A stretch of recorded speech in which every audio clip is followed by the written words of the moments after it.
Hello everyone, welcome to Educare current affairs में आपका स्वागत है। आज है 26 मई और 26 मई की जितनी इंपॉर्टेंट न्यूज़ बनेगी सभी को हम डिटेल में जानेंगे।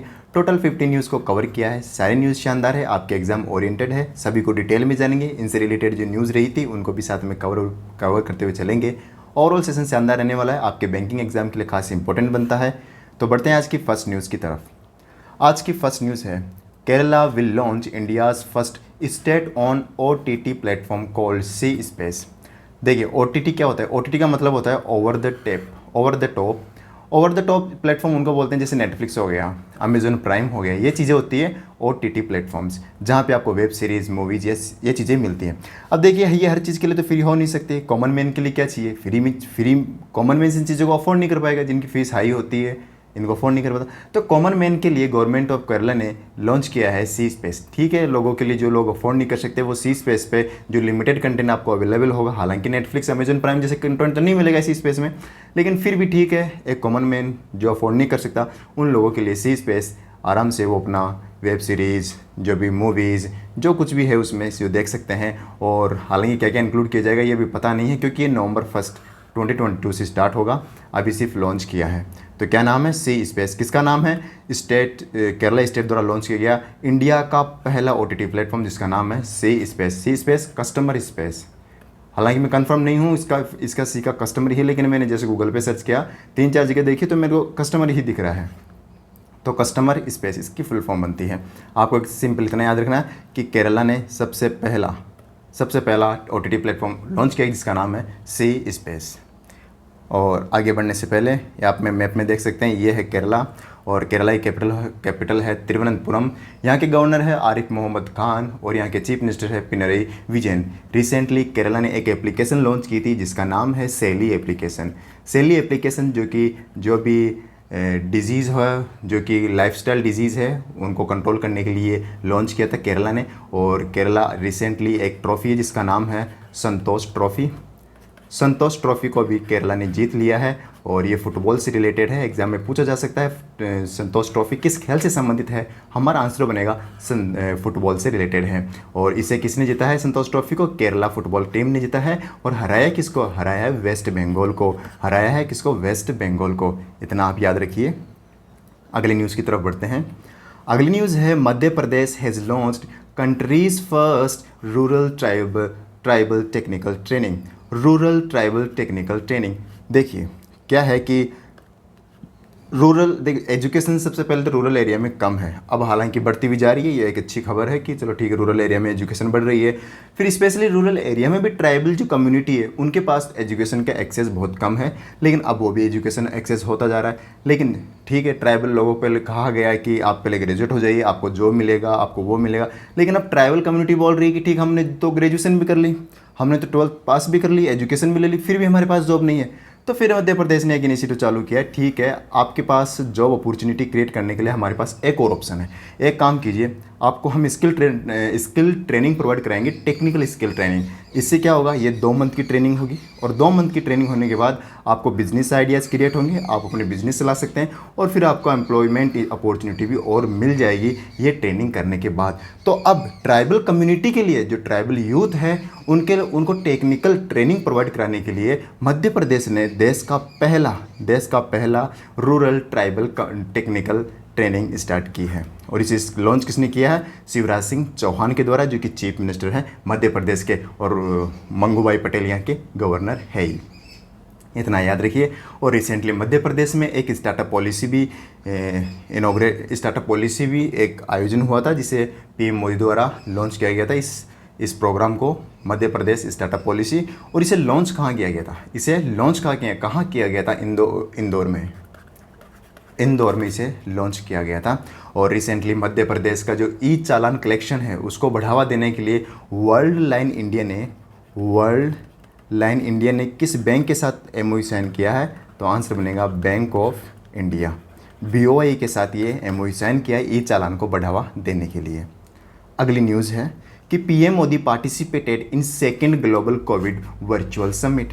देखिए, प्राइम मिनिस्टर नरेंद्र मोदी को US के प्रेसिडेंट जो बाइडन, इनके फुल फॉर्म है जोसेफ R. Biden junior. तो जो बाइडन ने प्राइम मिनिस्टर नरेंद्र मोदी को इनवाइट किया कि देखिए आपने अपने देश में कोविड को बहुत अच्छे से कंट्रोल किया है, हमें अच्छा लगा कि आपने इतनी बड़ी पॉपुलेशन को आपने कंट्रोल कर लिया, तो प्लीज़ आप आइए, हम एक ग्लोबल कोविड की सेकंड समिट होस्ट कर रहे हैं। पहली समिट में भी आपने पार्टिसिपेशन लिया था जो कि 22 सितंबर 2021 को हुई थी, और अब एक और हम second global Covid virtual summit आयोजित कर रहे हैं, और आप आइए, हम आपको इनवाइट करते हैं और आप बताइए कि आपने कोविड को कैसे कंट्रोल किया।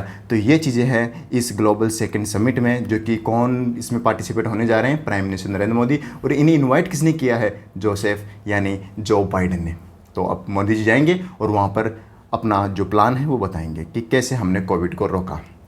और इसकी इस सेकंड ग्लोबल वर्चुअल समिट की थीम भी रखी गई है, जिसका थीम है preventing pandemic fatigue and prioritising preparedness. काफ़ी लंबी है, हो सकता है आपको याद करने में दिक्कत हो, लेकिन फिर भी आप एक बार के लिए जरूर देख लीजिएगा। एग्ज़ाम में आने के चांसेस तो कम ही है, लेकिन फिर भी एक बार देख लीजिए। अगली न्यूज़ है between India and navy of Bangladesh, यानी इंडियन नेवी और बांग्लादेश की नेवी ने फोर्थ कॉरपेट की फुल फॉर्म क्या होती है, coordinated patrol CORPAT conducted in bay of Bengal में इंडियन नेवी ने और बांग्लादेश नेवी ने, इन दोनों नेवीज़ ने कॉरपेट एक्सरसाइज की। देखिए कॉरपेट ऐसा नहीं है कि कॉरपेट इंडिया और बांग्लादेश के बीच में एक्सरसाइज होती है, ये एक पहली बात तो ये एक्सरसाइज है नहीं, ये टाइप ऑफ एक्सरसाइज है। एक्सरसाइज कैसे किस प्रकार की होती है, आर्मी एक्सरसाइज में जैसे कोई युद्ध हो तो उसमें कैसे बचाया जा सके, ये अलग अलग प्रकार की एक्सरसाइज होती है अलग अलग देशों के साथ। लेकिन ये जो कॉरपेट एक्सरसाइज है, ये टाइप ऑफ एक्सरसाइज है कि इसका जो ये हर किसी कंट्री के साथ की जा सकती है। इंडिया कॉरपेट इंडोनेशिया के साथ भी करता है, कॉरपेट वियतनाम के साथ भी करता है, लेकिन कॉरपेट बांग्लादेश के भी साथ करता है। तो कॉरपेट का मतलब होता है कि दो देशों की नेवीज़ जो समुद्र से जो इलीगल चीज़ें होती हैं, इलीगल चीज़ें जैसे मेरीटाइम सिक्योरिटी के लिए कोई ह्यूमन ट्रैफिकिंग, एनिमल्स ट्रैफिकिंग, कुछ भी इलीगल चीज़ें हो रही है, मनी लॉन्ड्रिंग, उन चीज़ों को रोकने के लिए एक्सरसाइज की जाती है। इतना समझ में आ गया। दो देशों के बीच होने वाला इलीगल काम, पानी के द्वारा, समुद्रों के द्वारा जो होने वाला इलीगल काम है, उनको रोकने के लिए कॉरपेट एक्सरसाइज की जाती है। इसे बोलते हैं कोऑर्डिनेटेड पेट्रोल का मतलब समझिए पेट्रोलिंग करना। तो कोऑर्डिनेटेड पेट्रोल किसी भी देश के साथ की जा सकती है। अब बांग्लादेश के साथ 4th एडिशन किया गया। बांग्लादेश के साथ कौन सा एडिशन किया गया, 4th एडिशन कॉरपेट का किया गया। इतना आप याद रखिए। अब इसमें किस शिप ने पार्टिसिपेशन लिया था, INS कोरा इंडिया की तरफ से पार्टिसिपेट की थी। इस INS ने, इस शिप ने। इसे याद करने का तरीका, कॉरपेट में किसने सब पार्टिसिपेट किया, कोरा ने। कॉरपेट से कोरा लिंक हो रहा है, कॉरपेट से कोरा, तो कॉरपेट में किस शिप ने सब पार्टिसिपेशन लिया, कोरा ने। तो ये आप याद रखने की ट्रिक इसे याद कर सकते हैं। ठीक है, बढ़ते हैं अगली न्यूज़ पर। अगली न्यूज़ में बढ़ने से पहले चलो अगली न्यूज़ पे बढ़ते हैं। बांग्लादेश की कैपिटल ढाका हो गई और करेंसी आ गई टका हो गई। अगली न्यूज़ है India recorded highest ever annual FDI foreign direct investment inflow of USD dollar 83.57 billion, यानी 83.57 बिलियन डॉलर का इक्विटी FDI इनफ्लो हुआ है 2022 में, जो फाइनेंशियल 2022 में, यानी 2021 टू 2022, जो कि हाईएस्ट सबसे ज़्यादा रिसीव किया गया FDI है इंडिया के द्वारा। और ये रिलीज़ किसने की है, ये रिपोर्ट ये रिलीज़ क्या नीति आयोग ने रिलीज़ की है, क्या फिक्की ने रिलीज़ की है, नहीं, ये रिलीज़ की है department of promotion of industry and trade, internal trade, DPIIT के द्वारा ये रिलीज़ की गई है। और DPIIT किस मिनिस्ट्री के अंदर काम करती है, ministry of commerce and industry ministry के अंतर्गत काम करती है, जिसे हेड किया जाता है पीयूष गोयल के द्वारा। और इस रिपोर्ट के अनुसार इंडिया का FDI इनफ्लो कितना है, 83.57 बिलियन, जो कि हाईएस्ट एवर इन फाइनेंशियल 2022। सबसे ज़्यादा FDI किस देश के द्वारा किया गया, तो आंसर होगा सिंगापुर के द्वारा। सबसे ज़्यादा सिंगापुर के द्वारा 27% इक्विटी इनफ्लो था। इक्विटी इनफ्लो का क्या मतलब होता है, इक्विटी FDI का मतलब क्या होता है, इस देश में कोई कंपनी पहले से, जैसे अपना इंडिया देश है, ठीक है, इंडिया में ये कंपनी पहले से ही यहाँ पर क्या कर रही है, अपना बिजनेस चला रही है, इसने अर्न किया मान लीजिए 100 करोड़ रुपीज़, ठीक है। अब ये कंपनी है सिंगापुर की, ये है सिंगापुर देश, और ये कंपनी सिंगापुर देश में है। और इस कंपनी ने क्या किया, अगले साल जैसे इसने 100 करोड़ रुपए कमा लिए, अब इसने 100 करोड़ देश में ही कमाए और देश में ही फिर से इन्वेस्ट कर दिए और 100 करोड़ फिर बाहर देश से और लाकर टोटल 200 करोड़ रुपए का इन्वेस्ट कर दिया। 200 करोड़ रुपए की एफडीआई आई, तो इसे बोलते हैं इक्विटी एफडीआई। ये जो जिस देश में कमाकर उसी देश में अगर वो पैसा लगाया जा रहा है तो उसको भी एफडीआई माना जाएगा और वो एफडीआई शामिल होगी इक्विटी एफडीआई में, इक्विटी में उसे माना जाएगा। तो टोटल एफडीआई कितनी रिसीव हुई, 27% सिंगापुर की तरफ से, और उसके बाद यूनाइटेड स्टेट्स, फिर मॉरिशस, इन देशों ने सबसे ज़्यादा इंडिया में एफडीआई लगाई है या फॉरेन डायरेक्ट इन्वेस्टमेंट सबसे ज़्यादा इन देशों ने किए। और भारत के किस राज्य में सबसे ज़्यादा एफडीआई आई, सबसे ज़्यादा एफडीआई केरला, कर्नाटका में सबसे ज़्यादा एफडीआई आई। और पिछले साल गुजरात में सबसे ज़्यादा एफडीआई आई थी। और पिछले साल भी कंप्यूटर एंड सॉफ्टवेयर में सबसे ज़्यादा एफडीआई आई थी। और इस बार भी हार्डवेयर और सॉफ्टवेयर, कंप्यूटर सॉफ्टवेयर में सबसे ज़्यादा एफडीआई आई है। उसके बाद सर्विस सेक्टर में एफडीआई आई, उसके बाद मनी मोर अलग अलग चीज़ों में आई है। तो सबसे ज़्यादा किस में आई, कंप्यूटर में। सबसे ज़्यादा किस राज्य में आई, कर्नाटका में। सबसे ज़्यादा किस देश ने एफडीआई लेकर आया, कौन सा देश, तो आंसर होगा सिंगापुर। क्या इतना क्लियर हुआ। और इस रिपोर्ट को रिलीज़ किसने किया, DPIIT ने। अच्छा, रिसेंटली एक रिपोर्ट आई थी 36th migration and development brief. इस रिपोर्ट के अनुसार भी इंडिया का सबसे ज़्यादा जो इंडिया ने जो पैसा कमाया है बाहर से, वो भी सबसे ज़्यादा है और वो है 89.4 बिलियन डॉलर। जो रेमिटेंस इंडिया ने कमाया है, सबसे ज़्यादा रेमिटेंस इस साल आया 2021 में, पिछले साल आया 2021 में, और कितना है 89.4 बिलियन डॉलर रेमिटेंस कमाया है इंडिया ने। अगली न्यूज़ की तरफ बढ़ते हैं। अगली न्यूज़ है WHO world health organisation recently announced 6 winners of the global health leaders award. Global health leaders award recently announce किया गया। ग्लोबल हेल्थ लीडर्स, ये रिपोर्ट किसने अनाउंस की, सबसे पहला क्वेश्चन WHO ने, वर्ल्ड हेल्थ ऑर्गेनाइजेशन ने। कैसे याद किया जाएगा, इसको याद कर लेना, हेल्थ से रिलेटेड और ग्लोबल हेल्थ से। ग्लोबल हेल्थ को कौन देखता है, WHO। सबसे बड़ी अथॉरिटी कौन सी है, इंस्टीट्यूशन कौन सा है ग्लोबल हेल्थ का, WHO। ये तो रिपोर्ट याद करने की जरूरत नहीं है, अब ये ट्रिक से आप याद हो जाएगी। अब 6 विनर्स है, क्या आपको 6 विनर्स नाम याद रखना जरूरी है, बिल्कुल आपको जरूरी नहीं है। आपको सिर्फ एक चीज़ याद रखनी है, इन 6 विनर्स में से एक को याद रखना है, वो है इंडिया का। जो इंडिया में जिसे मिला है वो आपको याद रखना है। तो इंडिया में किसे मिला है, इंडिया में मिला है जितने भी 1 मिलियन यानी 10 लाख जितने भी आशा वर्कर्स हैं, उन सभी को ये अवार्ड दिया गया है। सिंगल एक अवार्ड दिया गया, इन कंप्लीट कम्युनिटी को दिया गया है। ये अवार्ड इन्हें क्यों दिया गया, क्योंकि भारत में कोविड-19 के जो रोकने में जो सबसे बड़ा सहयोग रहा है वो आशा वर्कर्स का रहा है। इन्होंने गांव में जाकर, घर में जाकर वैक्सीन के लिए लोगों को प्रोत्साहित किया, लोगों में जाकर उनकी जो लॉकडाउन के दौरान असिस्टेंस प्रोवाइड करी, बहुत रोल रहा था आशा वर्कर्स का। और इन्हीं के इस क्रूशियल रोल के लिए WHO ने ग्लोबल हेल्थ लीडर अवार्ड 2022, जिसमें से 6 अवार्ड में से एक अवार्ड दिया गया आशा वर्कर्स को। एग्जाम में प्रश्न ये पूछा जाएगा कि आशा वर्कर्स में ए का क्या मतलब होता है, तो आंसर होगा एक्रीडिएटेड सोशल हेल्थ एक्टिविस्ट। तो ये इसकी फुल फॉर्म आप याद रखिए। और पूछी जाएगी कि रिपोर्ट किसने रिलीज की, तो आंसर बता देना WHO, बिना बेझिझक के। बढ़ते हैं अगली न्यूज़ की तरफ। अगली न्यूज़ है एंथोनी नॉर्मन एसोन। सिंपल ये याद रख लीजिए कि एंथोनी नॉर्मन ऑस्ट्रेलिया के नए प्रधानमंत्री बन गए हैं। नए prime minister of Australia is who, Anthony Norman. और एंथोनी नॉर्मन ने किसको हरा दिया है, प्राइम मिनिस्टर स्कॉट मॉरिसन को हरा दिया गया है। और अब प्राइम मिनिस्टर स्कॉट मॉरिसन अब ऑस्ट्रेलिया के प्राइम मिनिस्टर नहीं हैं। अब नए प्राइम मिनिस्टर कौन हो गए हैं, एंथोनी नॉर्मन। और एंथोनी नॉर्मन जिस पार्टी से आते हैं उस पार्टी का नाम है लेबर पार्टी ऑफ ऑस्ट्रेलिया। इस पार्टी का नाम है। एग्जाम में प्रश्न पूछा जा सकता है, क्योंकि जिस देश के साथ इंडिया के रिलेशन बहुत अच्छे होते हैं, जिसके साथ इंडिया इंटरेक्शन बहुत ज़्यादा करता है, उन चीज़ों के न केवल प्राइम मिनिस्टर, उनकी पार्टी से भी इंपॉर्टेंट बनती है। तो एक बार के लिए एक याद रख लीजिए, लेबर पार्टी ऑफ ऑस्ट्रेलिया के जो लीडर है एंथोनी नॉर्मन, वो प्राइम मिनिस्टर बन गए हैं ऑस्ट्रेलिया के। ऑस्ट्रेलिया की कैपिटल क्या है, कैनबरा। ऑस्ट्रेलिया में करेंसी क्या चलती है, डॉलर। इतना कंफर्म हुआ। बढ़ते हैं अगली न्यूज़ में। अगली न्यूज़ है 2022 IBA international boxing association women's world boxing championship. जो वुमेन्स की वर्ल्ड बॉक्सिंग चैंपियनशिप है वो रिसेंटली कहाँ आयोजित हुई, वो आयोजित हुई इस्तांबुल, टर्की में। और इस इस चैंपियनशिप में मेडल टैली में किसने टॉप किया? तो आंसर होगा टर्की ने। किसने टॉप किया? टर्की ने। टर्की ने ही आयोजित करवाया और टर्की ही टॉप पर आ गई। याद करने के लिए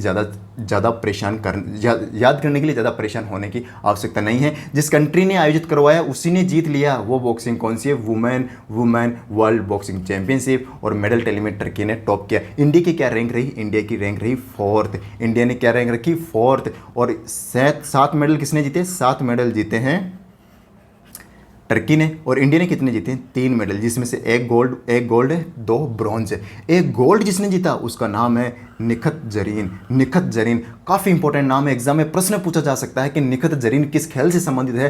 पहला आंसर तो ये होगा बॉक्सिंग से। और ये इन्होंने जो गोल्ड जीता है वो चैंपियनशिप कहाँ आयोजित हुई? तो आंसर होगा टर्की। और इसमें टॉप किसने किया? तो आंसर होगा टर्की। इंडिया की क्या रैंक थी? इंडिया की रैंक थी 4th। इंडिया की रैंक थी 4th। ये भी आप याद रखिए, अच्छा, जिसने 2 ब्रॉन्ज जीते उनके क्या नाम है? ज़्यादा इंपॉर्टेंट नहीं बनते, लेकिन फिर भी एक बार के लिए याद रखिए। मनीषा मौन और प्रवीण हुड्डा। मनीषा मौन और प्रवीण हुड्डा दोनों हरियाणा से हैं, ये भी आप याद रखिए। और निखत जरीन कहाँ से है? तेलंगाना से। निखत जरीन कहाँ से है? तेलंगाना से। ये भी पूछा जा सकता है कि गोल्ड मेडल जीतने वाली Nikhat Zareen world boxing championship में जिन्होंने गोल्ड जीता है वह किस राज्य से आती है? तो फिर आंसर बनेगा तेलंगाना। कहाँ से आती है? तेलंगाना से आते। और इन्होंने जिस कैटेगरी में ये गोल्ड जीता है वो कैटेगरी है 52 कैटेगरी। 52 kg की कैटेगरी में इन्होंने ये गोल्ड जीता है।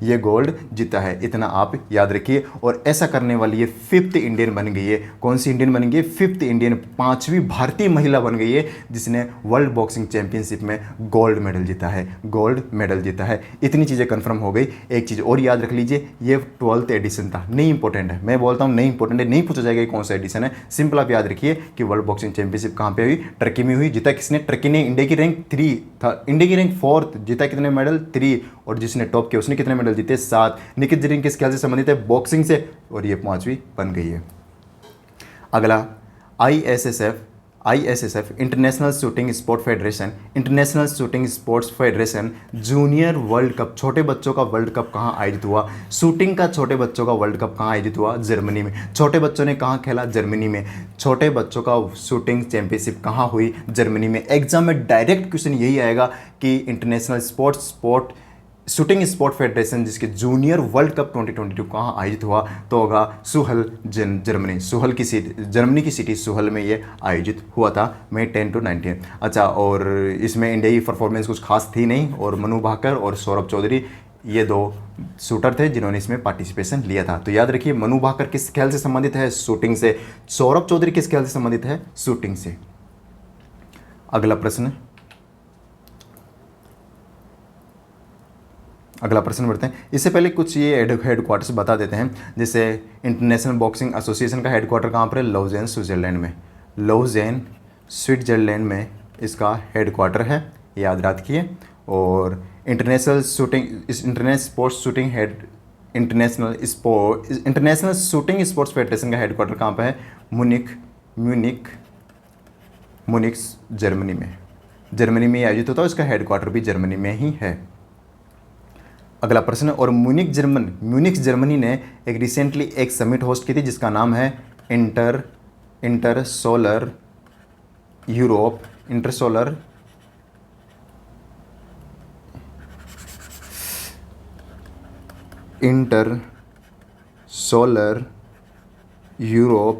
2022। ये समिट किसने होस्ट की थी? जर्मनी ने होस्ट की थी। और आयोजित कहाँ पे हुई थी? म्यूनिख में आयोजित हुई थी। अगला प्रश्न, अन्ना क्वेबेले दूबा रिसीव्ड द फर्स्ट, पहली बार जो अवार्ड दिया गया जिसका नाम है Aster Guardians global nursing award 2022। पहली बार दिया गया यह अवार्ड, और किसके द्वारा दिया गया? दुबई, UAE के द्वारा दिया गया। और दुबई में इस सेरेमनी आयोजित हुई थी, वहीं पे ये अवार्ड दिया गया था। और दिया किसको है? आंसर बनेगा अन्ना क्वेबेले दूबा। और यही है अन्ना क्वेबेले दूबा। और ये कहाँ से हैं? ये केन्या से है। केन्या की कैपिटल नायरोबी, और केन्या में है एक इंटरनेशनल ऑर्गेनाइजेशन का हेडक्वार्टर है UNEP, United Nation Environment Programme. और यही केन्या की है ये महिला अन्ना क्वेबेले दूबा, जो कि एक नर्स है। और इनको ये अवार्ड दिया गया है Aster Guardians global nursing award 2022। इनके एक्सेप्शनल वर्क के लिए ये अवार्ड दिया गया है। जस्ट इनका नाम याद रख लीजिए। और ये अवार्ड दिया गया था इंटरनेशनल नर्सेज डे के ओकेज़न पर, जो कि 12 मई को हर साल मनाया जाता है।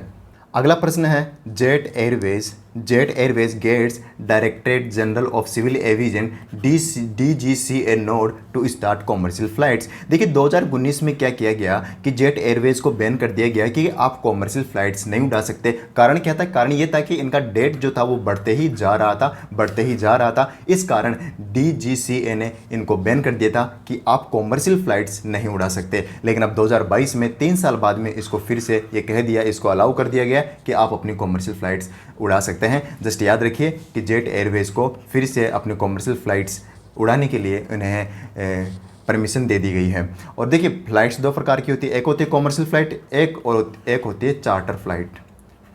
चार्टर फ्लाइट क्या होती है? कॉमर्शियल फ्लाइट्स में एक टिकट बुक किया आपने, 2 टिकट बुक किया आपने, 2 टिकट का पेमेंट दिया और आप जहाँ भी आपको जाना है वो आपने ट्रेवल कर लिया, ठीक है। और चार्टर्ड फ्लाइट में क्या होता है कि आपको पूरी फ्लाइट बुक करनी होती है। जैसे आपने पूरी फ्लाइट बुक कर ली तो फिर वो होती है charter flight.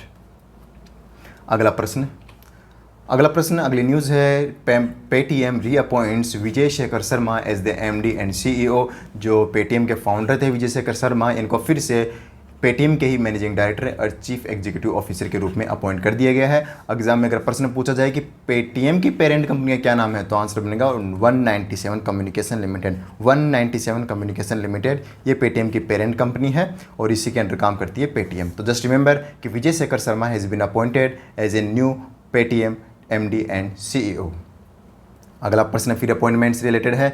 सेलिल Parekh reappointed as the CEO and MD of Infosys. याद रखिए इन्फोसिस के फिर से MD एंड CEO कौन बन गए? सेलिल पारिख। और इन्फोसिस इंडिया की टेक कंपनी है, सबसे बड़ी टेक कंपनी है, याद रखिए। अगला प्रश्न, अगली न्यूज़ है, इंटरनेशनल टी डे, अंतर्राष्ट्रीय चाय दिवस हर साल 21 मई को मनाया जाता है। चाय के उत्पादन, टी के उत्पादन, इनके जो बेनिफिट्स है, इन सभी के बारे में अवेयरनेस बढ़ाने के लिए हर साल international tea day United nation के द्वारा मनाया जाता है। किसके द्वारा? यूनाइटेड नेशन के द्वारा इंटरनेशनल टी डे मनाया जाता है। Just remember international tea day हर साल 21 मई को मनाया जाता है। अगली और last news, anti terrorism day हर साल 21 मई को मनाया जाता है। 21 मई को ही इंटरनेशनल टेररिज्म डे और इंटरनेशनल टी डे हर साल 21 मई को ही मनाया जाता है। अच्छा, इंटरनेशनल ये एंटी टेररिज्म डे क्यों मनाया जाता है? देखिए एक डेट थी 21 मई 1991। इस दिन क्या हुआ था? इस दिन राजीव गांधी का असिसिनेशन किया गया था। राजीव गांधी को गोली से मार दिया गया था, उनका असिसिनेशन किया गया था। और इसी दिन को याद करने के लिए हर साल 21 मई को एंटी टेररिज्म डे मनाया जाता है। अगर एग्जाम में अगर क्वेश्चन फ्रेम होगा तो ऐसे फ्रेम होगा कि एंटी टेररिज्म डे किस पर्सनैलिटी के जो असिसिनेशन डे को याद करने के लिए मनाया जाता है, तो आंसर होगा राजीव गांधी। और इनका असिसिनेशन तमिलनाडु में हुआ था। कहाँ पे हुआ था? तमिलनाडु में। तो ये था आज का 26 मई का करंट अफेयर्स। कैसा लगा सेशन कमेंट करके जरूर बताइए। और अब मिलेंगे आपसे हम 27 मई में। तब तक के लिए गुड बाय।